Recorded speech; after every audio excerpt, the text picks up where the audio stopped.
Hi friends, welcome to my channel. ఈరోజు మన video అమ్మవారికి వస్త్రాలు ఎలా కుట్టాలో ఈ వీడియోలో చూద్దాం. ఈ రోజుల్లో ప్రతి ఒక్కరి ఇంట్లో అమ్మవారి విగ్రహాన్ని కానీ అమ్మవారి బొమ్మని కానీ పెట్టుకొని పూజించడం జరుగుతుంది. ఇలాంటి అమ్మవారికి మనం వస్త్రాలు ఎలా కుట్టాలో చూద్దాం. ఇప్పుడు మా ఇంట్లో ఆల్రెడీ ఉన్న అమ్మవారి విగ్రహానికి సంబంధించిన వస్త్రాలని ఈ విధంగా తీసుకున్నాను. ఈ ఆది ద్వారా మన దగ్గర ఉన్న శారీ మీద బ్లౌజెస్తో అమ్మవారికి వస్త్రాలు ఎలా స్టిచ్చింగ్ చేయాలో చూద్దాం. వీటి కోసం మనం ఏమి సపరేట్గా క్లాత్ కొనాల్సిన అవసరం లేదండి. మన శారీస్కి వచ్చే బ్లౌజెస్ ఆల్రెడీ కొన్ని మనం స్టిచ్చింగ్ చేయించుకోకుండా పక్కన ఉంచుకుంటాం. అలాంటి వాటిలోనే మనం ఈ వస్త్రాలు అనేది చాలా అందంగా తయారు చేసుకోవచ్చు. ఇప్పుడు మనం ముందుగా తీసుకున్న ఈ బ్లౌజ్ని ఇలా 2 మడతలుగా వేసుకొని ఈ చివర అంచున ఈ విధంగా కట్ చేసుకోవాలి. మనం ఈ వస్త్రాలు కుట్టడానికి ఎంతైతే క్లాత్ కావాలో అంతవరకే కట్ చేసి మిగతా క్లాత్ని పక్కన ఉంచుకోవాలి. ఈ విధంగా మనం కట్ చేసి ఉంచుకున్న ఈ క్లాత్లో మనం ముందుగా తీసుకున్న ఆది వస్త్రాన్ని ఈ విధంగా పెట్టుకొని ఈ అంచుని కట్ చేసుకుంటున్నాను. ఈ డిజైన్ ఉన్న ఈ అంచుని ఈ విధంగా బయటికి వచ్చే విధంగా మనం రెడీ చేసుకోవాలి. ఇప్పుడు మనం 2 ఫోల్డ్స్ మీద మనం కట్ చేసుకున్నాం కాబట్టి ఈ విధంగా గ్రిల్స్ అనేది పెట్టుకుంటూ మనం స్టిచ్చింగ్ అనేది చేసుకోవాలి. ఇక్కడ మనం ఎటువంటి లైనింగ్ అనేది యూజ్ చేయాల్సిన అవసరం లేదు. ఎందుకంటే మనం 2 ఫోల్డ్ మీద మనం మడత పెట్టి మనం కట్ చేసుకున్నాం కాబట్టి మనకి లైనింగ్ అనేది అవసరం లేదు. అదేవిధంగా ఇంకొక బ్లౌజ్ని కూడా మనం కట్ చేసుకున్నాం. ఇది ఎటువంటి డిజైన్ లేని ఒక ప్లెయిన్ బ్లౌజ్. ఈ బ్లౌజ్కి ముందుగా చివర్లు హెచ్చు తగులు లేకుండా మొత్తం నీట్గా కట్ చేసుకోవాలి. ఇలా కట్ చేసుకున్న ఈ భాగాన్ని మనం ముందుగా కట్ చేసి ఉంచుకున్న ఆది క్లాత్ని తీసుకొని ఈ విధంగా ఉంచి ఈ కింద క్లాత్ని కూడా మనం ఇదే ఆది ప్రకారంగా మనం కట్ చేసుకోవాలి.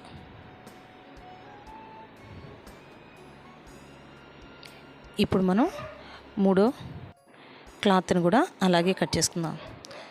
మనకి శారీస్లో వస్తున్న ఈ బ్లౌజెస్ అనేది కొన్ని షార్ట్గా, అదేవిధంగా కొన్ని వెడల్పుగా ఉండడం అనేది జరుగుతుంది. ఇప్పుడు మనం గ్రిల్స్ అనేది పెట్టుకునే దాన్ని బట్టి మనకి షార్ట్ బ్లౌజ్ ఉన్నా లేదు లెంతీ బ్లౌజ్ ఉన్నా కానీ మనం స్టిచ్ చేయబోయే ఈ వస్త్రాలు అనేది చాలా నీట్గా వస్తాయి. చూడండి, మనం 3ది కూడా కట్ చేసుకునేసాం. కానీ ఈ చివరిన అంచునున్న ఈ భాగాన్ని కూడా నేను కట్ చేసుకుంటున్నాను. ఎందుకంటే ఈ చివరి భాగం అనేది బయటికి ఉపయోగించడం వల్ల చాలా అందంగా ఉంటుంది. ఇప్పుడు ఈ చివరి భాగాన్ని కూడా నేను కట్ చేసుకుంటున్నాను. ఈ చివరి భాగం కట్ చేసుకునేటప్పుడు నేను కొంచెం క్లాత్ అనేది మిగల్చడం జరిగింది. ఎందుకంటే మనం ఫోల్డ్ చేసుకున్నప్పుడు ఈ క్లాత్ అనేది మనకి పీసులు బయటికి రాకుండా ఉండడం జరుగుతుంది. ఇప్పుడు ఇందులోనే మనం ఏదైతే మనం కట్ చేసుకున్నామో ఈ వస్త్రాలకి నాడాలు పెట్టడానికి కూడా అదే క్లాత్లోనే ఇదే విధంగా మనం కట్ చేసి ఉంచుకోవాలి. ఈ విధంగా మనం ఈ 3 స్టెప్స్ మనం ఫాలో అవ్వాలి. మిగతా వాటిని కూడా మనం అలాగే కట్ చేసి పెట్టుకోవాలి. ఇప్పుడు మనం ఈ మిగిలిన క్లాత్స్ మొత్తాన్ని మన ఇల్లులో చిన్నపిల్లలుగా ఉన్నట్లయితే వాళ్ళకి డ్రెస్సెస్ అనేది స్టిచ్చింగ్ చేసుకోవడానికి ఉపయోగించుకోవచ్చు. చూడండి, నేను ఈ 3 క్లాత్స్ని కట్ చేసి రెడీ చేసుకున్నాను. ఇప్పుడు మనం స్టిచ్చింగ్ చేయడం అనేది స్టార్ట్ చేద్దాం. ఇప్పుడు నేను ప్లెయిన్గా ఏదైతే కట్ చేసుకున్నానో ఆ బ్లౌజ్ని తీసుకొని ఈ విధంగా వస్త్రాలని రెడీ చేసుకోవడం స్టార్ట్ చేద్దాం. ముందుగా మనం కింద భాగంని తీసుకొని ఈ విధంగా 2 ఫోల్డ్స్ అనేది వీడియోలో చూపిస్తున్నట్టుగా ఫోల్డ్ చేసుకొని మనం ఈ చివరి అంచు భాగం మొత్తం అనేది స్టిచ్చింగ్ చేసుకోవాలి. ఇలా 2 ఫోల్డ్స్ మనం ఎందుకు వేస్తున్నామంటే మనం ఒక ఫోల్డ్ వేసామంటే ఇక్కడ ఉన్న చివరి అంచునున్న పీసులు అనేది బయటికి రావడం అనేది జరుగుతుంది. ఈ విధంగా 2 ఫోల్డ్స్ అనేది మనం చేసుకొని ఈ విధంగా మొత్తాన్ని నీట్గా స్టిచ్చింగ్ చేసుకోవాలి.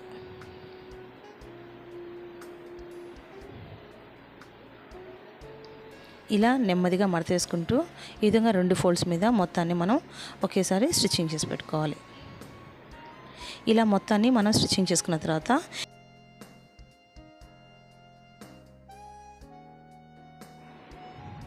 ఈ క్లాత్ మరొక చివర మనం నెమ్మదిగా గ్రిల్స్ అనేది పెట్టుకుంటూ మనం స్టిచ్చింగ్ చేసుకోవాలి. ఇలా మనం చేత్తో అయినా గ్రిల్స్ పెట్టుకోవచ్చు, లేదా ఒక స్పూన్తో మనం ఇలాగా గ్రిల్స్ అనేది మనము పెట్టుకోవచ్చు.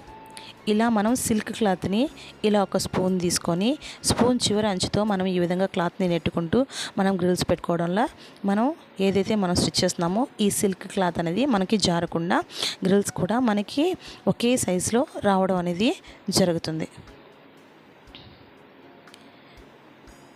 ఈ వీడియోలో చూపిస్తున్న విధంగా మనం ఒక్కొక్కటిగా గ్రిల్స్ అనేది పెట్టుకుంటూ ఈ క్లాత్ మొత్తాన్ని స్టిచ్ చేసుకోవాలి. ఇలా గ్రిల్స్ మొత్తం స్టిచ్చింగ్ చేసుకున్న తర్వాత మరి ఇంకో క్లాత్ మనం ఏదైతే నాడా కోసం తీసుకున్నామో ఆ క్లాత్ని ఒక చివరి భాగంలో ఈ విధంగా ఫోల్డింగ్ చేసి స్టిచ్ చేసుకోవాలి.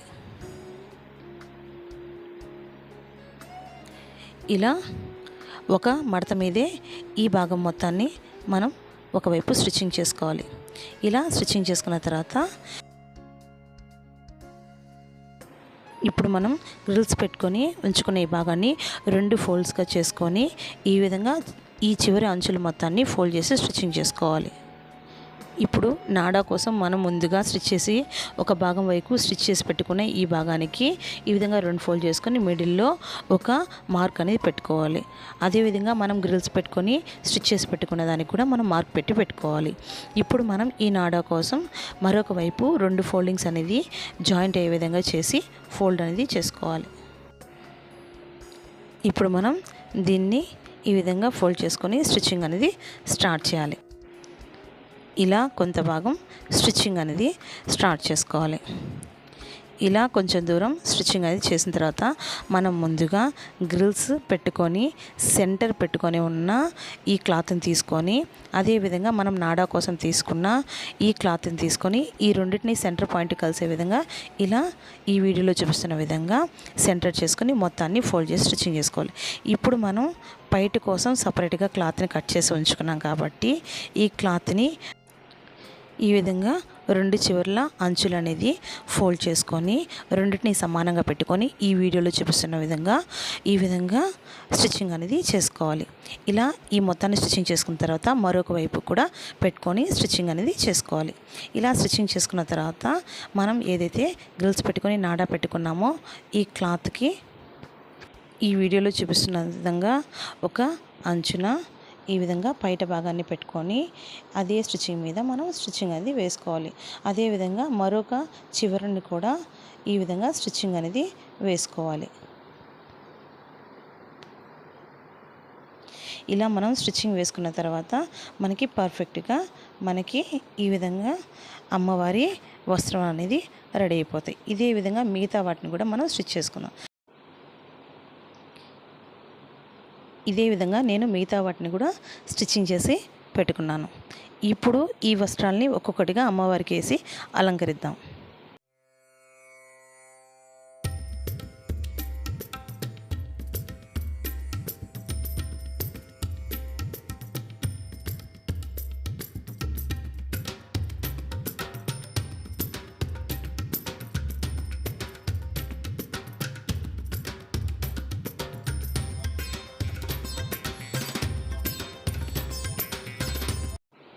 చూడండి ఎంత చక్కగా అమ్మవారికి ఈ వస్త్రాలు అనేది స్టిచ్చింగ్ చేయడం జరిగిందో.